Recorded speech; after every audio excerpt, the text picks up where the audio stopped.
মা ইলিশ সংরক্ষণ সংক্রান্ত অভিযান 2024-এর সভায় উপস্থিত সম্মানিত সকলকে আসসালামু আলাইকুম এবং শুভ সন্ধ্যা। আমি একদম ইনফরমালি কয়েকটা বিষয় আপনাদের সামনে একটু বলি। প্রথমত হলো, কোনো আইন করা হলে সেটি আপনারা মানবেন। সরকার আইন করছে বা একটা নির্দেশনা দিয়েছে যে 13 অক্টোবর থেকে 3রা নভেম্বর পর্যন্ত 22 দিন ইলিশ মাছ ধরা বন্ধ থাকবে, এটি আপনারা মানবেন। এটি হলো 1 নম্বর কথা। আর আপনারা যে কিছু দাবি দাওয়া বলেছেন, এখানে আমার প্রথম পরামর্শ থাকবে যে আমাদের সরকারের দিক থেকে কিছু সীমাবদ্ধতা আছে। আপনারা হয়তো প্রকৃত জেলে 1000 বা 1200, কিন্তু এই যে সিনিয়র মৎস্য কর্মকর্তা মহোদয় যেটি বললেন যে এটি জেলা ওয়াইজ একটা ভাগ হয়, জেলার পরে উপজেলা ভিত্তিক একটা ভাগ করে দেওয়া হয়। উনি হয়তো এই বছরে এর থেকে বেশি অ্যাফোর্ড করতে পারবেন না, কিন্তু আপনারা যারা প্রকৃত জেলে তারা আবেদন করে রাখবেন, ভবিষ্যতে অন্য সুযোগ সুবিধা আসতে পারে, এটা একটা কথা। আরেকটা মানে মোস্ট ইম্পর্টেন্ট কথা হলো, আপনারা যদি এই সময়টাতে মা ইলিশ বেশি ধরা পড়ে, এই জন্যই যারা বিশেষজ্ঞ আছে তারা এই সময়টা নির্ধারণ করে দেয় যাতে এই সময়ে মানে মা ইলিশ গুলো ধরা না পড়ে এবং বিপুল পরিমাণে ইলিশের মানে যে ডাইরেক্ট যেটি বললেন যে প্রায় একটা ইলিশ 40 থেকে 42 লক্ষ ডিম দেয়। অর্থাৎ একটা মা ইলিশ যদি ধরা না পড়ে 1 মাস বা 2 মাস পরে নতুন 40 লক্ষ মাছ হবে। এবং এইটার সুফল দেখেন আপনারাই পাবেন। মানে এই নদীতে যে মাছ ধরা পড়বে, এটা যদি এখন না ধরে 1 মাস বা 2 মাস পরে ধরেন, এটা সুফল কারা পাবেন? আপনারাই পাবেন। এই সেন্সে আপনারা একটু করবেন। আর আপনাদের যে এটা আছে যে আমি প্রকৃত জেলে, আমি সুবিধাটা পাচ্ছি না, আমি তাহলে গোপনে গিয়ে ধরবো।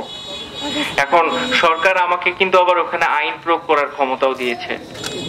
আমি তখন গিয়ে এমন একজনকে পেলাম, দেখা যাচ্ছে উনি 22 দিনের 15 দিন যান নাই, একদিন হঠাৎ করে গিয়েছেন, আমি ওই মুহূর্তে গিয়ে তাকে পাইছি। তার জন্য ব্যাপারটা যেমন মানে কষ্টের হবে, আমিও তার প্রতি সহানুভূতিশীলই থাকবো, কিন্তু আমাকে আইন প্রয়োগ করতে হবে। তো এমন পরিস্থিতি যেন না হয়, যেন আপনারা যারা আছেন সবাই সচেতন থাকবেন নিজেরা এবং আইন অমান্য করবেন না, তাহলে দীর্ঘমেয়াদের সুফল পাবেন। মানে বাংলাদেশে যখন সরকার এটার সিদ্ধান্ত মানে যত সাল থেকে নেওয়া শুরু করছে, ইলিশের উৎপাদন বাড়ছে, রপ্তানিও করা হচ্ছে এবং আমরাও খাচ্ছি। এখন কোন একটা অজ্ঞাত কারণে আমি জানি না দামটা কেন জানি কমে না, কিন্তু উৎপাদন প্রচুর। মানে প্রতিটা বাজারে গিয়ে দেখবেন যে ইলিশ আছে। এবং এইটা সব থেকে বড় কথা, বাংলাদেশ ব্যতীত অন্য কোথাও কিন্তু এই সুস্বাদু ইলিশ পাওয়া যায় না। মানে এটা একান্তই হলো আমাদের। তো আপনারা যদি সংরক্ষণে হন, মানে নিজেরা একটু ছোট স্যাক্রিফাইস করেন, আপনার হয়তো যারা একদম এই মাছ ধরার উপরে নির্ভরশীল তাদের হয়তো পরিবারটা চালাইতে 20 দিন একটু কষ্ট হবে। সরকার থেকে কিছুটা কম্পেনসেট করার চেষ্টা করবে, পুরোটা পারবে না। এই 20টা দিন আপনারা একটু অন্য যেগুলা কি সাময়িক কাজ আমার মনে হয় যে পাওয়া যায়, আমিও গ্রামের ছেলে, অন্য অনেক কাজ পাওয়া যায়। আপনারা এই 20-22টা দিন একটু অন্য কাজ পেশার সাথে সাময়িক যুক্ত থাকলেন এবং এরপরে আবার নিজেরা করলেন। কিন্তু আপনি যদি এই 20 দিনে এটা করতে যান, দেখবেন যে আপনি মনের অজান্তেই কিন্তু একটা অবৈধ কাজ করতেছেন, যেখানে সরকার একদম স্পষ্ট করে বলছে যে ইলিশ মাছ আহরণ করা যাবে না, বিপণন, পরিবহন, এবং উনি যেটি বললেন একদম শুরুতে যে ফ্রিজেও রাখা যাবে না। এখন হয়তো আপনার ফ্রিজে কেউ দেখতে যাবে না, কিন্তু এই সময়টাতে যেন না ধরা হয়, না পরিবহন করা হয় এবং বিক্রি না করা হয়, তাহলে আমরা আইনগত ব্যবস্থা নিব। আর এখানে আমি উপজেলা পর্যায়ে কাজ করার সুযোগেই আমার এই প্রথম 5 মাস করতেছি। তো এসে দেখলাম অনেকগুলো সংগঠন আছে, মানে ইয়াং ছেলেরা কাজ করতেছে। ওনারা আপনাদেরকে কি করবে, একটা ভালো পথ দেখাবে। যেমন কিছুদিন আগে হয়েছে, এই 3-4 দিনের ভারী বর্ষণে সব ডুবে গেছে। কি কারণ হয়েছে তারা সেটা খুঁজে বের করছে এবং আমরা গিয়ে ওই পাটাগুলো তুলে দিছি এবং দিয়ে তার সুফল আপনারাই পাইছেন। ওখানে কিন্তু আমার ব্যক্তিগত কোনো সুফল নাই, মৎস্য কর্মকর্তা মহোদয়ের কোনো নাই। ওখানে আপনাদেরই স্বার্থ বলেন, সুবিধা বলেন, আবার অসুবিধাও বলেন। একজন বাড়ির সামনে পাটা দিয়ে মাছ ধরতেছে, সে সুবিধা পাচ্ছে, তার জন্য ভুক্তভোগী কি? আশেপাশে অনেকের ফসল ডুবে গেছে, আশেপাশে অনেকের পানের বরজ ডুবে গেছে।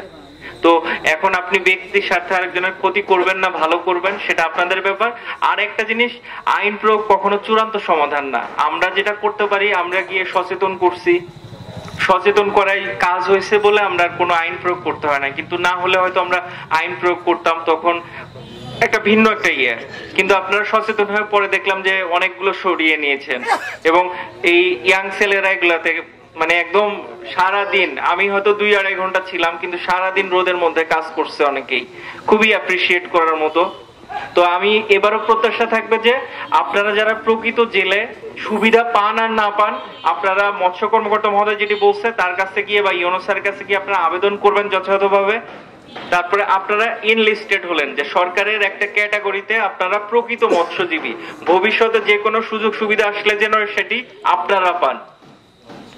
আর আরেকটা প্রসঙ্গ এসছে, ওটা নিয়ে যদি মানে এখানে দল মতের কোনো ব্যাপার নেই, মানে যারা প্রকৃত মৎস্যজীবী সেটা ইনশিওর করার দায়িত্ব মানে যেমন আমাদের সাইড থেকে আছে, তেমনি আমরা সবাইকে চিনি না, আপনাদের সাইড থেকেও আমরা পজিটিভ রেসপন্স আশা করি।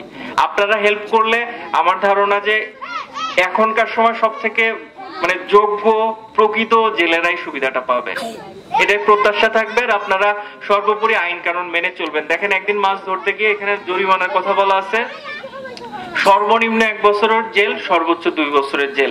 এখন একজন ব্যক্তিকে মাছ ধরার অপরাধে 1 বছরের জেল দিলে মানে আমারও খুব বেশি ভালো লাগবে না, মানে খুব বেশি ভালো লাগবে না বলতে আমি খুব কষ্টই পাবো। কিন্তু আইনে বলা আছে যে 1 বছরের নিচে তাকে জেল দেওয়া যাবে না। আইন তো অমান্য করার ক্ষমতা আমার নাই। তো এই জিনিসটা আপনারা মাথায় রাখবেন যে ওই 22টা দিন বা 20টা দিন আপনার একটু হয়তো কষ্ট হবে, অন্য কোনো কিছুর সাথে প্রয়োজনে যুক্ত থাকবেন, কিন্তু আইন মেনে চলবেন। আর প্রকৃত যারা আছে আপনারা সেই তথ্যগুলাই ওনার কাছে দিবেন, এবং যদি কোনো অপ্রকৃত জেলে ঢুকে যায় তার ব্যাপারেও আপনারা বলবেন, এই বলার সুযোগও আছে। এবং এই বলার জন্য আবার ঢালাও ভাবে দেখেন না যে ওনাকে পছন্দ করি না, মানে কথার কথা তারেক একটা দায়িত্ব থাকলো, গিয়ে বললো যে অমুক জেলে না, অমুক জেলে না, অমুক জেলে, মানে প্রকৃত চিত্রটা যেন আমাদের সামনে আসে। আমরা কিন্তু বাড়ি বাড়ি গিয়ে আসলে আইডেন্টিফাই করার মতো জনবল বা সক্ষমতা আমাদের নাই। আপনাদের উপরে আমরা রিলাই করব, আপনাদেরকে আমরা বিশ্বাস করি। আপনারা যারা প্রকৃত জেলে তারা এই সুবিধাটা যেন পান, এটা আমরা প্রত্যাশা করি। সবাই ভালো থাকবেন। আর এই 22 দিনে আপনাদের যে স্যাক্রিফাইস, এটার সুফল আপনারাই পাবেন, এইটুকু আমরা আশ্বস্ত করতে পারি। আমরা এটার সুফল পাবো না, আপনারাই পাবেন। সবাই ভালো থাকবেন। আসসালামু আলাইকুম।